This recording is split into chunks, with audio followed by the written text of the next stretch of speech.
জি, ভালো ভালো। কোথায় আমরা? আমরা যে দেশমাতা খালেদা জিয়া হাসপাতালে মৃত্যুর সঙ্গে লড়ছে, আমরা ভালো থাকি কি করে বলেন?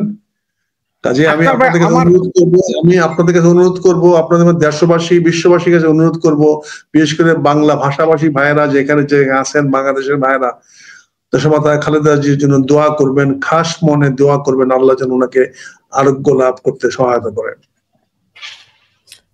ধন্যবাদ আক্তার ভাই। অ্যাজ এ হিউম্যান বিং আমরা সকলের জন্য দোয়া করা উচিত, কারণ এখানে অসুস্থ এবং মৃত্যু পথযাত্রী এদেরকে নিয়ে কোনো রাজনীতি হয় না। আক্তার ভাই, আমি আজকে আপনাকে এই মুহূর্তে যেই জন্য ডাকলাম, গতকালকে একটা ভিডিও দেখলাম আপনি প্রচন্ড উত্তেজিত হয়ে সাংবাদিকদের সাথে কথা বলছিলেন। এটার কারণটা কি? আমার প্রথম প্রশ্নটাই এটা, যে আমাদের দোষটা কি? আমরা সাংবাদিকরা আপনাদের কিছু জিজ্ঞেস করলে আপনারা মারতে উঠেন কেন? ধন্যবাদ, ধন্যবাদ রাশিদ ভাই, বিষয়টা আপনি তুলেছেন আমার সামনে। প্রথমে আই এম সরি, কালকে আমি উত্তেজিত হয়ে গিয়েছিলাম, এই জন্য আমি সকল সাংবাদিক ভাইদের কাছে অত্যন্ত বিনম্র চিত্তে সরি বলছি।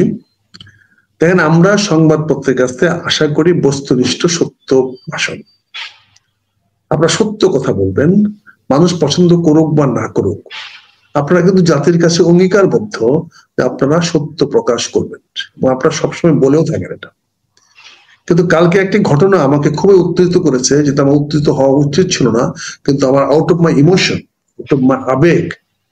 কারণ আমি আধা ঘন্টা আগে উপরে গিয়েছিলাম, সেখানে আমি দেখে আসছি দেশমাতা খালেদা জিয়া অসাড় পড়ে আছে। আমার সৌভাগ্য হয়েছিল ওনার রুমের দরজা বন্ধ যাওয়ার, গিয়েছিলাম কিনা সেটা ওখানকার ডাক্তারে বলবেন, ওনার সিকিউরিটি গার্ড বলবেন, সিএসএফ বলবেন, তাই বলবেন গিয়েছিলাম কিনা। সেটা দেখে এসে ডাক্তার আমাকে যে কথা বললো, এবং ডাক্তার আমাকে অত্যন্ত বিনয়ের সঙ্গে বললো, যাই হোক সেটা কি বললো সেটা বলার দরকার নেই। আমি নিচে আসলাম, আসার মধ্যে একই সিঁড়িতে একই লিফটে আমার সঙ্গে মনির হায়দার সাহেব, আপনি যারা জানেন যে বর্তমান সরকারের একজন প্রভাবশালী মিডিয়া ম্যান, মনির হায়দার সাহেবের সঙ্গে দেখা হলো। মনির হায়দার সাহেবের সঙ্গে আমি একটু কথা বললাম একান্তে। দেখেন, এখন নাটক করা হচ্ছে, এই নাটকটা আপনারা করেন না। সে নাটকটা হলো যে আপনারা দেশমাতা খালেদা জিয়াকে যে কোনো বাহানায় বিদেশে পাঠাতে চাচ্ছেন, তার জন্য ভিতরে বাইরে সংবাদপত্রের মাধ্যমে এরকম একটা পরিবেশ তৈরি করতেছেন যেন মনে হচ্ছে জনগণের চাপে এবং এটা মিডিয়া তৈরি করতেছে। কাজে আপনি দয়া করে, মনির হায়দার, আপনাকে আমি চিনি, আপনি আমাকে চিনেন গত 91 সন থেকে চিনেন। আপনাকে আমরা অনেক আমরা খবর আদান প্রদান করেছি, আমরা বলেছি, আমরা সংসদে যখন বিট উনি করেছেন, সংসদ সম্বন্ধে জেনেছেন। তারপর উনি ব্যবসায়িক বিটও করতেন, স্টক এক্সচেঞ্জের বিটও করতেন, সমস্ত সবকিছু মিলে অর্থনীতি নিয়ে আমাদের সঙ্গে তো পুরনো অনেক দিনের পরিচয়। আর আমার সঙ্গে ওনার দেখা হলো সেকেন্ড টাইম আফটার 30 ইয়ার্স। এর দুদিন আগে দেখা হয়েছে, কদিন দেখা হয়েছিল 21শে নভেম্বর আর্ম ফোর্সেস সশস্ত্র বাহিনী দিবসের অনুষ্ঠানে। তাই ওনাকে বললাম, এটা আপনি করেন না, যদি করেন তাহলে কিন্তু এদেশের ডাক্তার যারা সুপারিশ করবে ওনাকে বিদেশে পাঠানোর জন্য, এদেশের মানুষরা ওই ডাক্তারদের হাত কেটে ফেলবে, তাদের এই কলম ভেঙে ফেলবে, কলম কেটে ফেলবে। এটা আপনি বলে দিয়েন, এবং এই জিনিসটা আপনি দরকার পড়ে আমার রেফারেন্স দিয়ে, আমার নাম দিয়ে আপনি এটা প্রধান উপদেষ্টাকে বিনয়ের সঙ্গে সালাম দিয়ে আমাকে বলতে পারেন যে this is the sentiment of mind, এটা আমার ইমোশন, আমার সেন্টিমেন্ট, এবং আমি মনে করি বাংলাদেশের জনগণও আমার সঙ্গে অনেক অনেক একমত হবেন। বিষয়টি বলে আমি নিচে আসলাম, উনিও বেরিয়ে চলে গেলেন এমার্জেন্সি দিয়ে। আমি সামনে দিয়ে এসে অনেকের সঙ্গে কথা বলতে বলতে আসলাম, অনেকের সঙ্গে দেখা হলো, দুঃখ পড়লাম, অনেকে জিনিসটা জানাইলাম। ইভেন কি ম্যাডামের যেখানে প্রার্থী লালু আমাদের এমপি হয়, তাকেও বললাম, লালু তুমি বিষয়টা খুব সিরিয়াসলি নাও, তুমি সেটাকে বলো। আমি এসে বিজেপি পার্টি, যেটা ওই যে পার্থর পার্টি, তার জেনারেল সেক্রেটারি মতিন সাহেব, তাকেও কথাগুলো বললাম। আর অনেককে বললাম যে নাটকটা হচ্ছে, নাটকটা আপনারা বন্ধ করেন। কারণ এই নাটকটার উদ্দেশ্য হলো দেশমাতা খালেদাকে সুস্থ দেখায়া তারা একটা অ্যাম্বুলেন্সে করে অত্যন্ত গোপনে বিমানবন্দরে উঠিয়ে দিবেন, এবং ওনাদেরকে বলবেন যে আমরা একটা বিশাল এয়ার অ্যাম্বুলেন্সে করে লন্ডনে চিকিৎসার জন্য পাঠাচ্ছি।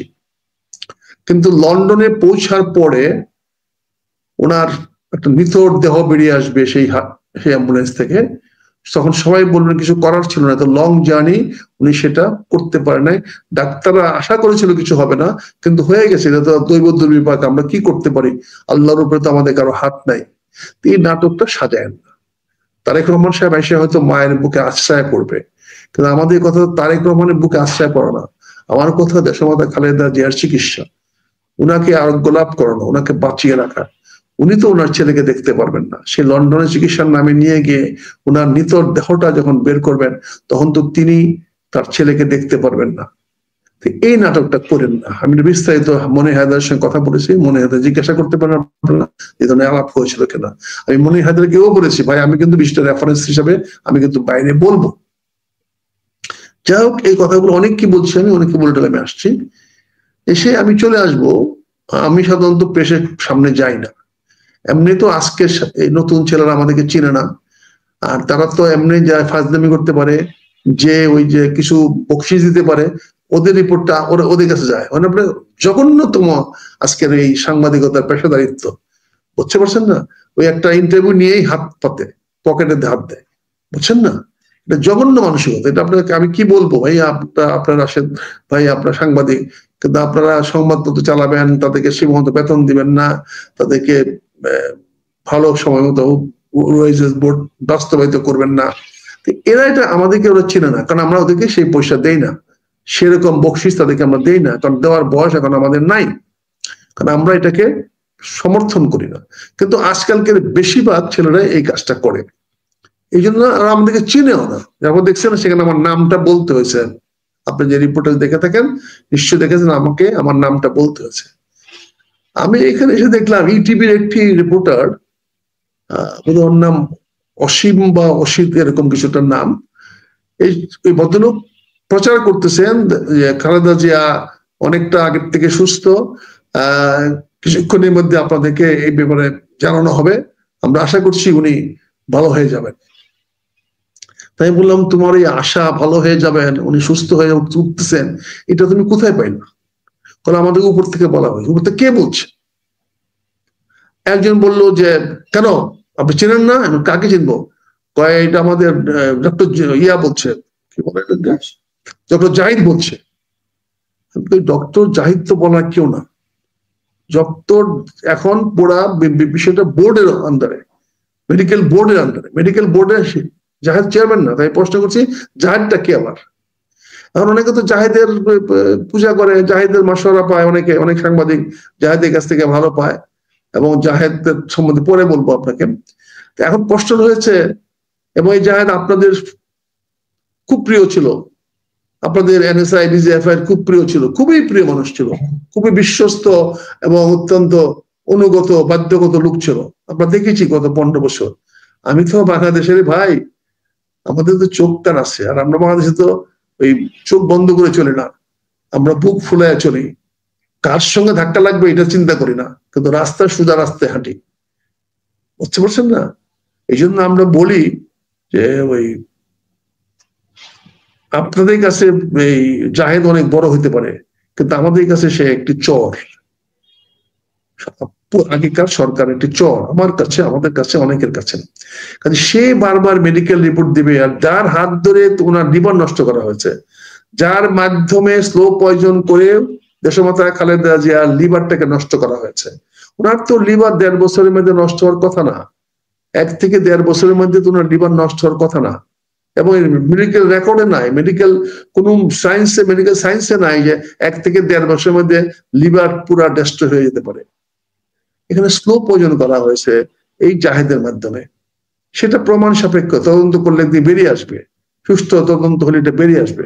কাজে সে জাহেদের বক্তব্য শুনতে হবে আমাদেরকে, এই নিয়ে আমার সঙ্গে একটু তর্ক বিতর্ক হয়েছে। যাই হোক, এটা তার প্রফেশনাল অ্যাক্টিভিটিস, ওই সাংবাদিকের প্রফেশনের মধ্যে বাধা দেওয়া ঠিক হয় নাই, কিন্তু প্রতিবাদ করতে হবে তো। কাজে আপনাদের সংবাদপত্র ভাইদের বলছি, আপনাদের কাছ থেকে কিন্তু আমরা বস্তুনিষ্ঠ, সৎ, সত্য খবর আশা করি। সেখানে যদি আপনারা ডিস্টোর্টেড খবর দেন, সেখানে যদি আপনারা আমাদেরকে ভুল খবর দেন, সেখানে যদি আপনারা আমাদেরকে সেখানে যদি আপনারা ভুল তথ্য দেন, তাহলে তো আমাদের জাতি বিভ্রান্ত হবে, জনগণ বিভ্রান্ত হবে, দেশ বিদেশ বিভ্রান্ত হবে। কারণ অনেক বিদেশিরা আছে যারা ওই নিউজটুকু নিয়ে তাদের প্রধানমন্ত্রীকে জানায়, তারা ওই টেলিভিশনে নিউজটুকু কাট করে নিয়ে তার পররাষ্ট্র মন্ত্রণালয়ে বা তার ওই রাষ্ট্রদূতের মাধ্যমে তার দেশে জানায়। It's very important. যারা দেশমাতা খালেদা জিয়া নিয়ে কনসার্ন, তারা কিন্তু প্রতি ঘন্টায় ঘন্টায় খবর নিচ্ছেন ওনার কি অবস্থা হচ্ছে না হচ্ছে, এবং সারা বাংলাদেশের জনগণ কিন্তু তাকিয়ে থাকে টেলিভিশনের স্ক্রিনের দিকে যে তারা কি বলে। কিন্তু আজকে দুর্ভাগ্য, এবং সবচেয়ে দুর্ভাগ্য কি জানেন, আমি যখন কথা বলতে গেলাম তখন তারা একটা লোকের ইশারায়, একজন ইশারায় সমস্ত ক্যামেরা একসঙ্গে অফ হয়ে গেল। তাতে বুঝতে পারছেন সিন্ডিকেটটা কত বড়। অর্থাৎ তারা যে নিউজটা করতেছে এই নিউজের বাইরে কোনো নিউজ তারা দিবে না, এবং দেয় নাই। কালকে আমার নিউজ দিতে পারে নাই। দুর্ভাগ্যক্রমে যেহেতু আমি অনলাইনে প্রোটেস্ট করেছিলাম, দুর্ভাগ্যক্রমে যেহেতু আমার অনলাইন যখন চলতেছিল তখন করেছিলাম, ফলে জিনিসটা হাইড করতে পারে নাই। আমি এই জন্য অনলাইনে তাকে বাধাটা দিয়েছিলাম। আল্লাহর কাছে শুক্রিয়া যে আমার তখন ওই মুহূর্তে অনলাইনের সেন্সটা কাজ করতো, তাহলে আমি হয়তো বাধা দিতাম না। কিন্তু আমি বাধা দিয়েছি তার বক্তব্যের উপরে, ওই জন্য অনলাইনে চলে গেছে, এবং আপনি ফ্রান্সে বসেও সেটা আপনি দেখে ফেলেছেন। যাই হোক, আমার আচরণটা ভদ্রচিত ছিল না। আমি প্রতিবাদ করেছি, প্রতিবাদের কোনো ভাষা হয় না, প্রতিবাদের কোনো ভাষা থাকে না, এবং প্রতিবাদ কখনোই ভদ্রচিত হয় না। আমাকে প্রতিবাদ করতে বাধ্য হয়েছে। আপনাদের সাংবাদিক ভাইরা যদি মনে কষ্ট পেয়ে থাকেন, আমি ব্যক্তিগতভাবে আপনাদের সকল সাংবাদিক ভাইদের কাছে দুঃখিত। আপনারা আপনাদের পেশাগত দায়িত্ব পালন করবেন। কোন অবস্থায় যেন ভুল তথ্য, বিভ্রাটমূলক এবং অসত্য, বিকৃত খবর, গুজব এগুলো যেন আপনাদের মাধ্যমে প্রচারিত না হয়, এটা আপনাদের কাছে আমাদের বিনীত অনুরোধ এবং আবেদন থাকবে।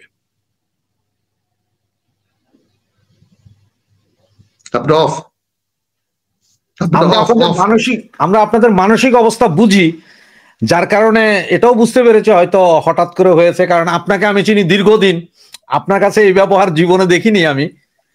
তো এই জন্য আমার কাছে খুব একটা মনে হয়নি, কিন্তু অনেকে আলোচনা করতেছে, এটা আমি চিন্তা করলাম যে না, আক্তার ভাই একটু আইনে জিজ্ঞেস করা দরকার আমার। যেমন এখন এখানে এই যে কমেন্টসে অনেকে আমারে বলতেছে, ও ভাই আপনি যে শেখ হাসিনার খবর নেন, আপনি খালেদা জিয়ার খবর নেওয়ার কি দরকার? এখন পাবলিককে কিভাবে বুঝাবো ভাই, আমরা তো সবার খবরই নিব। আমরা নিরপেক্ষতার দৃষ্টি থেকে চেষ্টা করি যে সবকিছু আনতে, যাতে পাবলিক জানে, সত্যটা জানা উচিত পাবলিকের। আক্তার ভাই, আমার যেটা আসল প্রশ্ন, কেমন দেখেছেন ওনাকে, আসলে কি অবস্থাটা? মানে উনি কি আইসিইউতে না ভেন্টিলেশনে?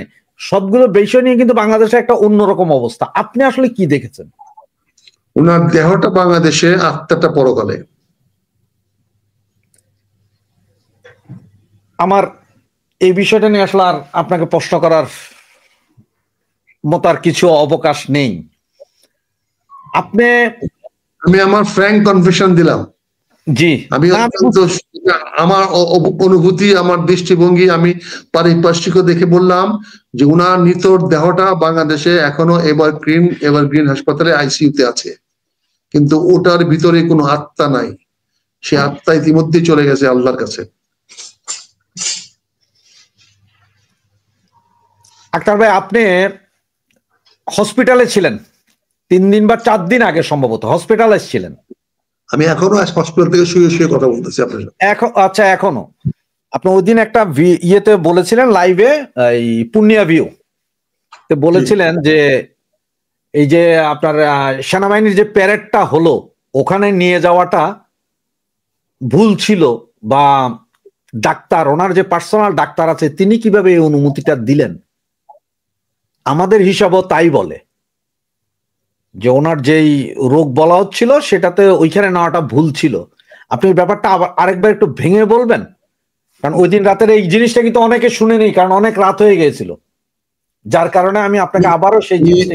আমি আসলে 23 তারিখে দশমাতা খালেদা জিয়া ভর্তি হওয়ার পরে 24 তারিখ সকালে যখন মেডিকেল রিপোর্ট দেখলাম যে ওনার হার্টে ইনফেকশন হয়েছে এবং লাঞ্চে পানি ঢুকেছে এবং তার সারা শরীরে পানি, তখন এটা নিয়ে আমি কিছু আমার বন্ধু বান্ধব, সিনিয়র ডক্টর যারা তাদের সাথে আলোচনা করলাম। এবং আলোচনা করে যেটা ওনারা বললেন যে ওনাকে ঠান্ডা লাগানোটা ছিল একটা ভয়ানক ভুল সিদ্ধান্ত। কারণ হার্ট ইনফেকশন হইলে হার্ট এক্সপ্যান্ড করতে পারে না, এক্সপ্যান্ড করতে তার কষ্ট হয়, কারণ একটা জায়গা তো ইনফেকশন হয়ে গেছে, সেখানে ব্যথা পায়। হার্টটা তো, আপনি একটা হাত যদি একটু ব্যথা পান, ইনফেকশন থাকে, তাহলে কিন্তু আপনি ধরতে পারবেন না, বা এই জায়গাটাতে কাজ করতে পারবেন না, কাজটা অন্য জায়গাতে করতে হবে। হার্টটা একই অবস্থা, যেটুকু জায়গাতে ইনফেকশন আছে এইটুকু জায়গার মধ্যে চাপ দিতে পারে না, চাপ দিলে ওই ব্যথাটা ওরা বাড়ে এবং ইনফেকশনটা ব্যথা হয়। তো ফলে এইটা সমস্যাটা হয় ইনফেকশনের। আর সেই ইনফেকশনটা বৃদ্ধি পায় যখন ঠান্ডা বাতাস বুকে ঢুকে, অর্থাৎ যখন বাইরে গেছেন, অগ্রহায়ণ মাসের বাতাস ঠান্ডা এবং temperature has come down below 20, সেই টেম্পারেচারে উনাকে নিয়ে যাওয়া কতটুকু সঠিক হয়েছে এটা আমি তো তাদের উপরে কথা বলার অধিকার রাখি না, হয়তো ক্ষমতা রাখি, কিন্তু অধিকার থাকলে তো আমি বিচারের ব্যবস্থা করতাম, কিন্তু কথা বলার অধিকার আমার নাই, কিন্তু ক্ষমতা আমি রাখি। অধিকার নাই এই জন্য, যেহেতু আমি বিএনপি থেকে কোনো বহিষ্কৃত একজন মানুষ, আমি দলহীন, দলছুট বা দলবিহীন একজন মানুষ। I am by myself. আমি একজন রাজনীতিবিদ, একক রাজনীতিবিদ, এবং আমি একাই এখন রাজনীতি করার চেষ্টা করছি। আমার সে রবীন্দ্রনাথের বিখ্যাত কথা, যদি তোর ডাক শুনে কেউ না আসে তবে তুই একলা চল, একলা চল, একলা চল। আমিও সিদ্ধান্ত নিয়েছি, আমিও একলা চলবো। আমার যা বলার কথা, আমার হৃদয় নিংড়ানোর কথা, দেশের ভালোর কথা, জনগণের ভালোর কথা, তাতে যত রক্ত চক্ষু আমার আসুক না কেন, যতই হামলা মামলা হোক না কেন, বাকি জীবনটা আমি এই ধারাটা অব্যাহত রাখার চেষ্টা করব। এখন প্রশ্ন হচ্ছে, আপনারা মিডিয়া যদি আমার সঙ্গে সহযোগিতা না করেন, আপনারা সুযোগ আমাকে না দেন, তাহলে তো কোনোদিনই বলতে পারবো না। আপনি কোন দল বিশ্বাস করেন সেটা বড় কথা না। আমি আপনার মাধ্যমে আমি আমার জনগণের কাছে যেতে চাই। আওয়ামী লীগের লোক আমার কথা ভালো না বাসুক, না দেখুক, তাতে কিছু আসে যায় না, কিন্তু আমাকে যারা ভালোবাসে তার একজন যদি আপনার অনুষ্ঠানটা দেখে, আমি আপনার কাছে কৃতজ্ঞ থাকবো, ব্যক্তিগতভাবে আমি কৃতজ্ঞ থাকবো। আপনাকে এই গালি দেওয়ার জন্য আমি দুঃখিত, সরি, কিন্তু আমি মনে করি আপনি একটা জাতীয় মিডিয়া, আপনি জনগণের জন্য, মানুষের জন্য কথা বলেন, কথা বলার সুযোগ দেন। আপনি যে আমাকে সুযোগটা দিয়েছেন, আমি সেই কথাটাই বলার চেষ্টা করছি। তাই আমি মনে করি দেশমাতা খালেদা জিয়াকে 21 তারিখে ওই সশস্ত্র বাহিনী দিবসে না নিয়ে ওনাকে ঘরের থেকে বসিয়ে একটা মানে ডিস্টেন্ট মাধ্যমে, রিমোট কন্ট্রোল, যেমন আমরা কথা বলতেছি এরকম ভাবে উনি বানিয়ে দিতে পারতেন, ওনার সঙ্গে কথা বলতে পারতেন, ইন্টারনেটে উনি সেই অংশগ্রহণ করতে পারতেন, তাহলে আজকের স্বাস্থ্যের ঝুঁকিটা পড়তো না। হায়াত মওত আল্লাহর হাতে, আমরা কেউ মৃত্যুকে ঠেকাতে পারবো না, আমরা কেউ মৃত্যুকে ডিনাই করতে পারবো না। মৃত্যু আমাদের সবার জন্য বৈধ, রাজা হোক, বাদশাহ হোক, সম্রাট হোক, গরিব হোক, দুঃখী হোক, সহায় সম্বলহীন হোক, ক্ষুধার্ত হোক, তারপরেও তার মৃত্যু তার সময় পদ্ধতি নির্ধারিত। মৃত্যুকে আমরা ঠেকাতে পারবো না, কিন্তু চিকিৎসার ব্যবস্থা তো আমরা করতে পারবো, একটা মানুষের জন্য চিকিৎসার ব্যবস্থা করতে পারবো। আজকে বড় দুর্ভাগ্য, তিনবারের প্রধানমন্ত্রী দেশমাতা খালেদা জিয়া আজকে একরকম বলতে গেলে বিনা চিকিৎসায়, উদাসীনতায় এবং ষড়যন্ত্রের শিকার হয়ে এই পৃথিবীর থেকে ত্যাগ করে চলে গেলেন, যা আমরা প্রকাশও করতে পারছি না। এটা নিয়ে ষড়যন্ত্র হচ্ছে। কাজেই আপনার এই মিডিয়ার মাধ্যমে আমি জনগণকে জানাতে চাই, আপনি যে মনে করেন না কিছু, ভাই দেশমাতা খালেদা জিয়াকে 21 তারিখে ঠান্ডা বাতাসে নিয়ে যাওয়া ছিল আমাদের মহা ভুল, মহা অন্যায়, মহা সিদ্ধান্ত। যারা সিদ্ধান্তগুলো নিয়েছে তাদেরকে জবাব দিয়ে আওতায় আনা উচিত, তাদেরকে জবাব দিয়ে আনতে হবে। এটা আমার আপনার মাধ্যমে আবেদন থাকলো। আমি যদি আপনার মিডিয়াতে আমাকে এরকম সুযোগ দেন, জানি না আগামীতে সুযোগ দিবেন কিনা।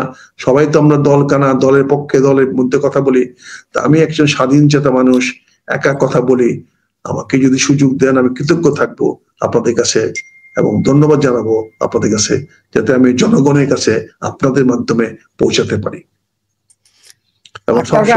আপনি না, যদি আগামীকাল যদি তারেক জিয়াও ইন্টারভিউ দেয় তাতেও আমার কোনো দুঃখ নেই, আমি ওনারটাও নিব, মির্জা ফখরুল ইসলাম আলমগীরেরটাও নিব, আমি সবারটাই নিব।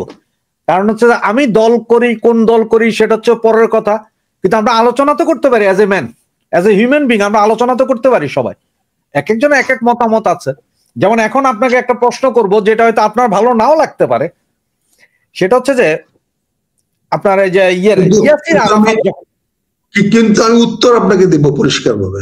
জি, ইয়াসির আরাফাত যখন মারা যায়, ইয়াসির আরাফাতকে কিন্তু মুমূর্ষ অবস্থায় ফ্রান্সে নিয়ে আসা হয়েছিল, এটা জানেন কিনা জানি না। জি। এবং ওই সময় আমি যেহেতু ফ্রান্সে থাকি, সুতরাং ওই সময় একজন টিভি সাংবাদিকের সাথে আমার ওখানে যাওয়ার সৌভাগ্য হয়েছিল, ওনার সে হসপিটাল পর্যন্ত। তখন আরবিতে ওনার ওয়াইফ যা বলতেছিল, আরবিতে আর আমি বুঝি না, একজন আরবি উনি আবার আমাকে ইংলিশ ট্রান্সলেট করে দিচ্ছিলেন, এবং আমি ওটাকে আবার উর্দুতে, মানে পাকিস্তানি এক টিভি সাংবাদিকের সাথে গিয়েছিলাম, তাই খুব হিন্দি ভালো বলতে পারি বিদায় ও বলছে তুমি একটু ট্রান্সলেট করো। আমি ট্রান্সলেট, তো ওখানে বলা হচ্ছে যে ওনাকে স্লো পয়জনিং দেওয়া হয়েছে এই সেই, কিন্তু ফ্রান্সের ট্রিটমেন্টে ওরা বললো যে না, এটা আসলে স্লো পয়জনিং বা এত লং এগুলো হয় না, যা হয়েছে গত 1-1.5 মাসের ভেতরে ওনার শারীরিক অবস্থার প্রচন্ড অবনতি হয়েছে, এটা বললো।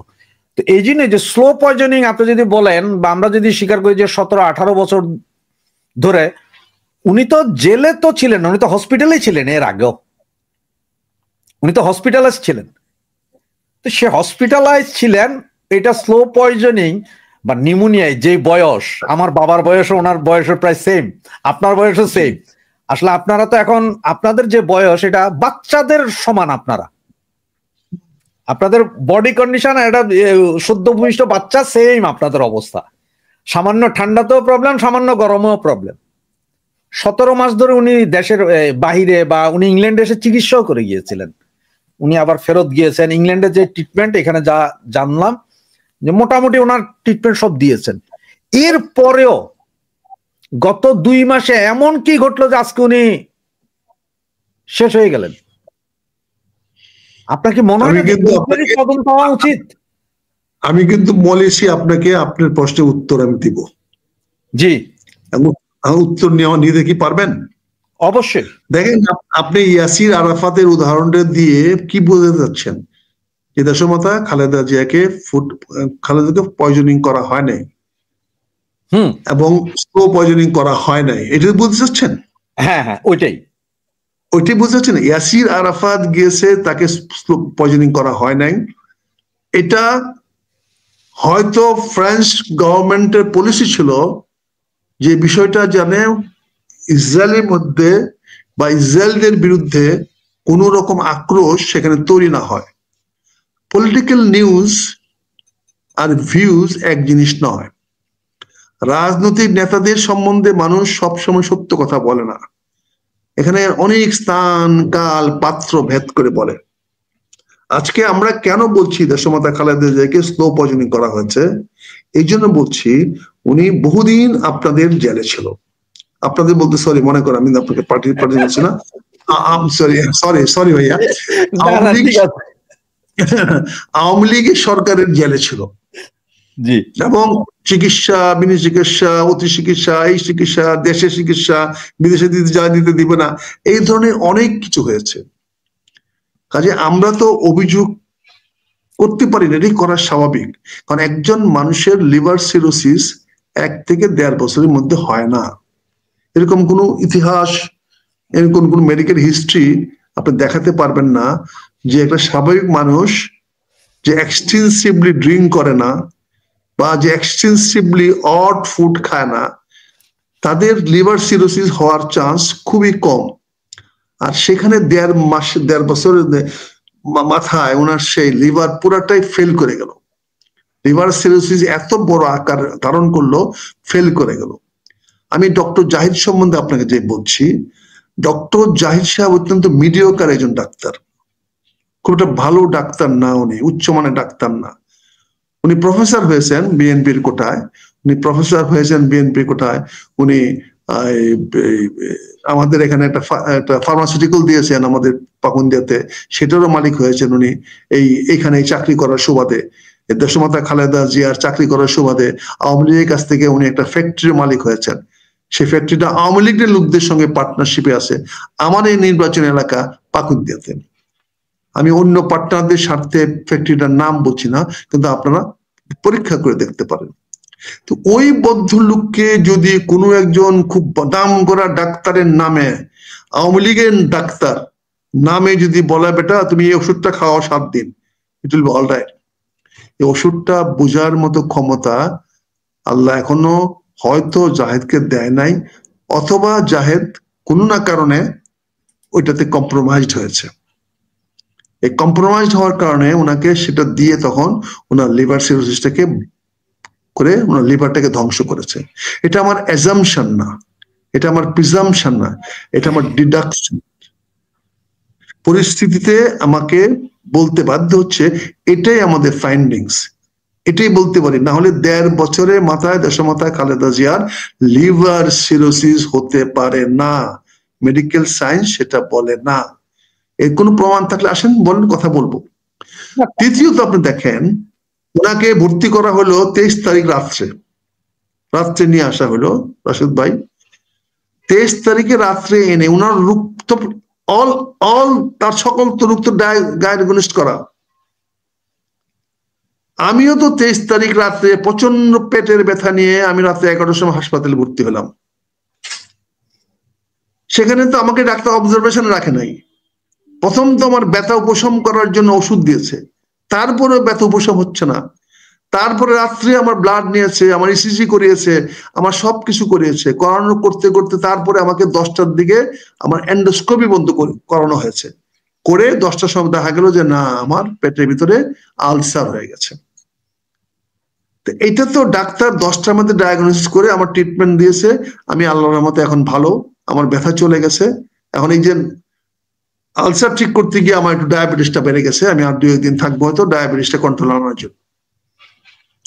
দেশমাতা খালেদা জিয়া 23 তারিখ ভর্তি হয়েছে, তার মেডিকেল হিস্ট্রি আমাদের সবার জানা, এটা ডাক্তার জহেদের জানা, মেডিকেল বোর্ডের জানা, কারণ বহুবার এবার কেয়ার হাসপাতালে নিয়ে গেছেন, তার সকল রেকর্ড পত্র আছে। আমার মধ্যে একটা মানুষের রেকর্ড আমরা হাসপাতালে রাখি সবসময়, আমরা কখন ডাক্তারের কাছে গেলাম, কখন গেলাম না, কি ওষুধ আসছে খেলাম, কি ওষুধ 6 মাস আগে খেয়েছিলাম, তার কোনো এফেক্ট এখনো রয়ে যাচ্ছে কিনা, এগুলো আমরা দেখি, আমরা করার চেষ্টা করি।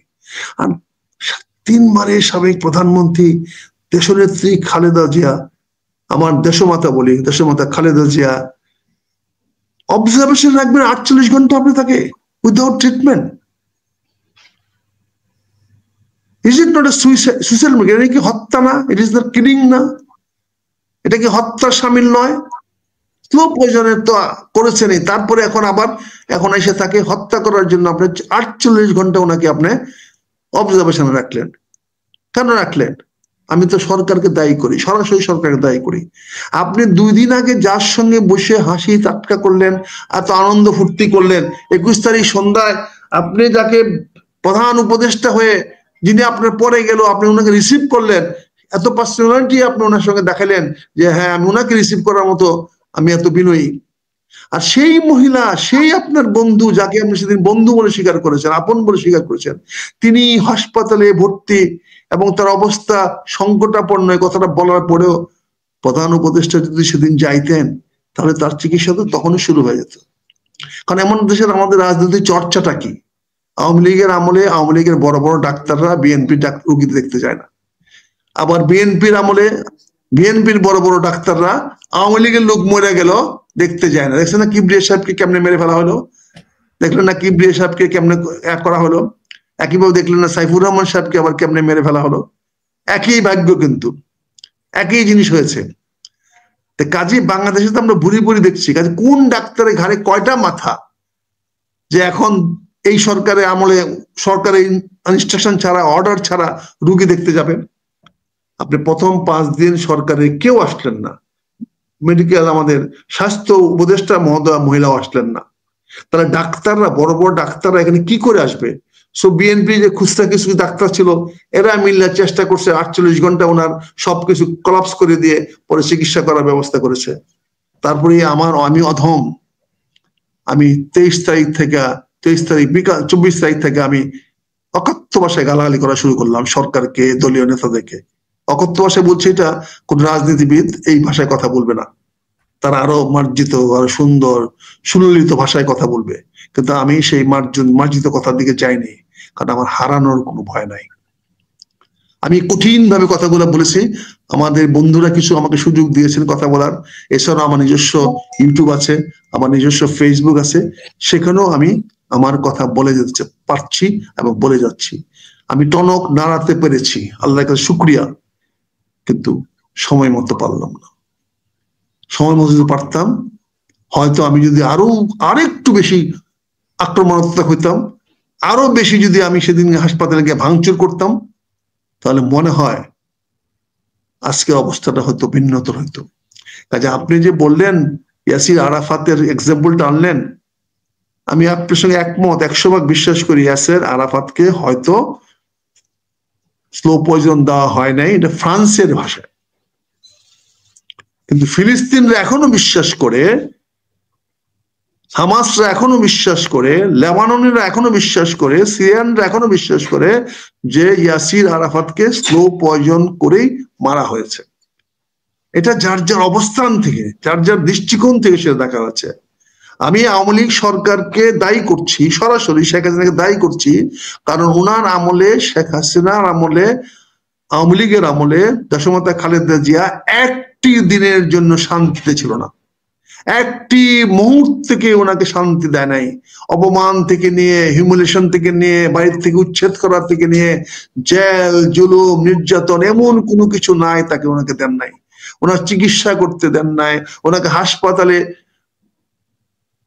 ওনার ইচ্ছা মতো ডাক্তার দেখাতে দেন নাই, ওনাকে আইনে কাঠগড়ায় দাঁড় করিয়ে ওনাকে ডিফেন্স করার সুযোগ দেন নাই। কতগুলো পাতানো খেলা দিয়ে আপনারা ওনাকে দিয়েছেন, যারা পরবর্তী দেখা গেল যে সরকারের উকিল হয়েছে, তারা বড় উকিল হয়েছে। দেশমাতা খালেদা জিয়ার ডিফেন্স লয়ার পরবর্তীতে আওয়ামী লীগ সরকারের অ্যাটর্নি জেনারেল হয়, অ্যাসিস্ট্যান্ট অ্যাটর্নি জেনারেল হয়। কি মজার জিনিস রাশেদ ভাই, বুঝতে পারছেন? তো এই যে খেলাগুলা, এই খেলাগুলা বোঝার জন্য হয়তো আমরা এখনো 74 বছর বয়সে বেঁচে আছি। আমি জানি না 74 বছর বয়সে রাজনীতি আমরা 100 কোটে আমরা আছি কিনা। তো আই এম তো টপ 100 অফ বাংলাদেশ, আপনি ভালো লাগুক আর না লাগুক। আনফর্চুনেটলি আপনাদের ইচ্ছার বিরুদ্ধে হলো আমি তো এই 100 জনের মধ্যে একজন, বাংলাদেশের 100 রাজনীতিবিদদের মধ্যে একজন। আমাদের পরিপক্কতা আছে, অভিজ্ঞতা আছে, টুকটাক ছোটখাটো শিক্ষাগত যোগ্যতা আছে, পড়তে পারি, লিখতে পারি, বলতে পারি। এর চেয়ে বাকি যোগ্যতা চাকরি করে খাইনি, যদি খাইছি চাকরির জন্য যা লাগে শিখছি। চাকরি ছাড়ছি তো 40 বছর আগে, তারপরেও তো বেঁচে আছি, নিজের কাজ নিজে করে যাচ্ছি। কাজেই রাজনীতি নিয়ে যদি কেউ চ্যালেঞ্জ দিতে আসেন এই পুষ্কে পোলাপানের সঙ্গে, তাহলে তো আমাদের কথা বলার আছে। আপনি টপ 100 দিয়ে সম্মান করবেন না, আর আপনি মিলিয়ন্সকে আপনি সম্মান করতে হবে। আপনার মতো এরকম নেতা তো বাংলাদেশে হাজার হাজার ঘরে ঘরে আছে, বুঝতে পারছেন না? আমাদের এক জেনারেল একবার বলেছিল, একজন সেকেন্ড লেফটেন্যান্ট বলেছিল, আমি সে কথাটা রিপিট করব না, বুঝতে পারছেন না?